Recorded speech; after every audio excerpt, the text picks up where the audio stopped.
सारा प्रणाम साथियों। इधर कुछ मेरे वीडियो कुछ जल्दी जल्दी आप लोगों के समझ आ रहे हैं।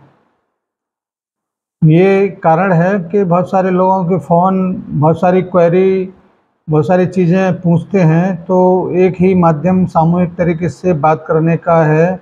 यथार्थ पर जो वीडियो डालते हैं उसके माध्यम से तमाम लोगों के बहुत सारी बातें क्लियर हो जाती हैं। अभी वर्तमान में बहुत सारे लोगों के फ़ोन आ रहे हैं, वो पूछ रहे हैं कि सर 3, 4, 5 तारीख को सुनवाई नहीं होगा, ऐसा बहुत सारे लोग कह रहे हैं। मैं ऐसे लोगों से ज़रूर ये कहना चाहूँगा, सहारा की सुनवाई में गड़बड़ी की मंशा रखने वाले लोग हमारे आसपास ही हैं।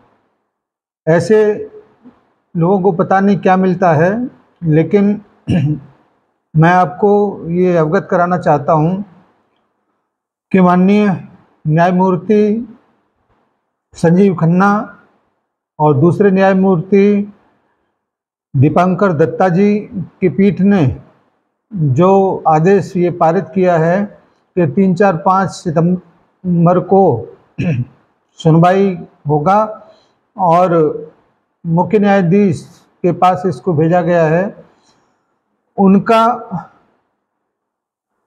ये असमंजस इस बात को और थोड़ा सा बल दे रहा है, जो लोग ये कह रहे हैं कि सुनवाई होगा कि नहीं होगा, क्योंकि अभी तक सुप्रीम कोर्ट की डेट वहाँ पर अपडेट नहीं हुई है और किसी प्रकार की कोई बेंच अभी तक गठित भी नहीं हुई है।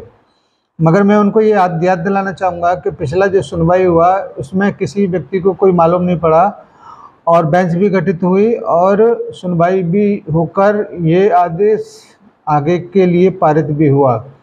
तो आज से 4-5 दिन बाकी हैं और किसी भी समय, किसी भी दिन बेंच का गठन भी हो सकता है और सुप्रीम कोर्ट की साइट पर वो सारी प्रक्रियाएं जो आवश्यक हैं वो भी प्रदर्शित हो जाएंगी। ये बात बिल्कुल तय है और मैं इस बात को इस वजह से और कह रहा हूँ क्योंकि प्रमाणित सूत्रों के आधार पर ये पता चला है कि सुनवाई में कोई गड़बड़ी नहीं है और निश्चित रूप से सुनवाई 3, 4, 5 तारीख को जरूर होगी। इससे संबंधित तमाम दस्तावेज गौतम अवस्थी के द्वारा, जो सारा के वरिष्ठ लॉयर हैं, उनके द्वारा सुप्रीम कोर्ट में सबमिट किए गए हैं और सबमिट केवल सहारा के अधिवक्ता ही नहीं कर रहे हैं, बल्कि पक्ष विपक्ष दोनों लोगों के अधिवक्ता इस वक्त सुप्रीम कोर्ट में सक्रिय हैं।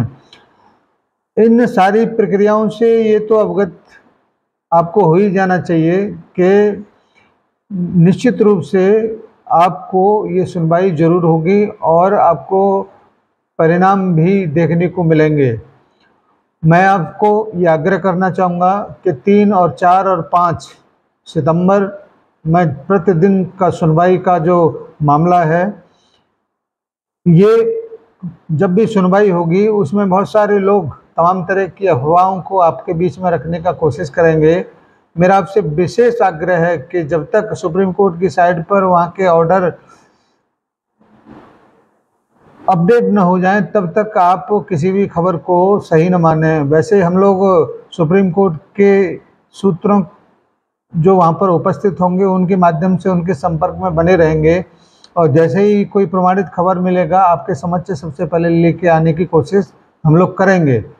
लेकिन फिर भी अगर कोई सूचना असत्यापित होगी तो हम उसको लेकर नहीं आएंगे और जैसे ही प्रमाणित खबर होगी आपके समक्ष जरूर लेके आएंगे। लेकिन आपसे आग्रह इतना ही कहेंगे कि किसी भी तरह की गलत अफवाहों को बल न दें, उसके वीडियो को आप लोग फॉरवर्ड न करें, किसी भी तरीके यूट्यूब को बढ़ावा न दें। इन सारी खबरों से किसी भी व्यक्ति को नुकसान हो सकता है। कोई दिल का मरीज है, कोई बीपी का मरीज है, कोई किसी का मरीज है, इसलिए बिल्कुल शांत तरीके से सारी चीज़ों को देखें हो सकता है कि सहारा को फटकार लगे, हो सकता है सरकार को फटकार लगे, सीआरसी को फटकार लगे और सेबी को भी फटकार लगे। और इसको मिर्च मसाला लगाकर बहुत सारे लोग ताक में बैठे हैं कि कब वहाँ से ऐसी चीज़ें खबर निकल के आएगी और हम सहारा को धराशायी कर देंगे या उसको उसकी हार को मुख्य तरीके से प्रकाशित करेंगे।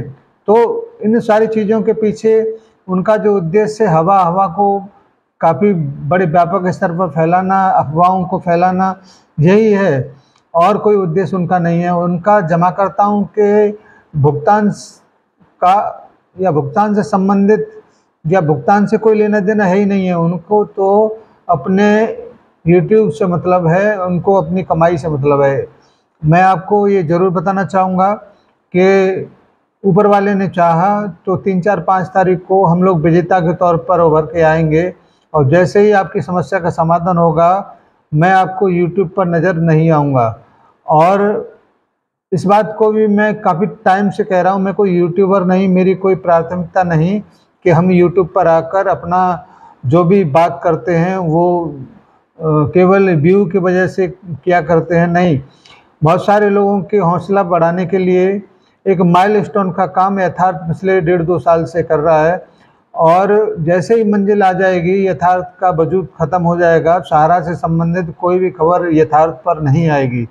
ये आपको मैं आश्वासन देना चाहूँगा क्योंकि मेरा उद्देश्य यहाँ पर यूट्यूब के माध्यम से किसी भी तरीके के प्लेटफॉर्म को तलाशने का नहीं। मैं पहले से ही सारिण्य परिवार का एक सक्रिय वरिष्ठ कार्यकर्ता के तौर पर अपने आप परिक्षेत्र में पहचान रखता हूँ, इसलिए मैं ये छोटी मोटी चीज़ों के बारे में सोच ही नहीं सकता। मेरा केवल एक ही उद्देश्य यही था कि आपको और आपके जितने भी कार्यकर्ता हैं उनको भय भ्रम भ्रांतियों से दूर रखा जाए और तमाम यूट्यूबर भस्मासुरों के चंगुल से बचा के रखा जाए, यही उद्देश्य है।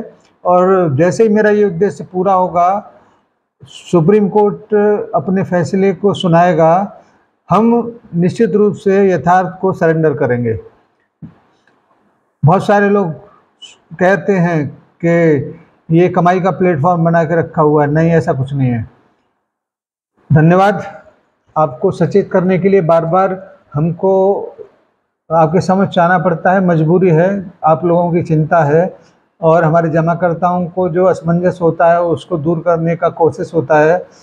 तमाम लोग अन्य भी हैं जो तरह तरह की बातों को लेकर भ्रम भ्रांतियाँ फैलाते हैं। आप निश्चिंत रहिए, सहारा की जड़ें बहुत मजबूत हैं, आने वाले समय में ये प्रमाणित भी होगा। धन्यवाद आप सभी को एक बार फिर से सादर सहारा प्रणाम। आपका दिन मंगलमय हो। धन्यवाद।